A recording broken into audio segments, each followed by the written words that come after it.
This channel cannot be displayed because it was used to spread. Hello everyone, welcome to this channel. I'm Emily and I'm here to help you out today. So without any delay, let's get started. So in the issue of Telegram not available problem, simply first of all launch the Play Store application on your device and search for Telegram just to make sure you have an updated version of Telegram application. So as you can see, there's no option of update over here, which means we have the latest version of Telegram application. So we're going to go back and then make a long press on Telegram over here.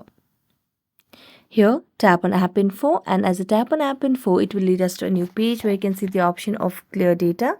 So just tap on Clear Data at the bottom right corner and then clear the cache. As you clear the cache, simply go back and then relaunch Telegram, and if that does not also solve the issue, make a long press on power button and then tap on reboot and restart a device, and this might help you fix the issue. So thank you so much for watching this video. See you next time.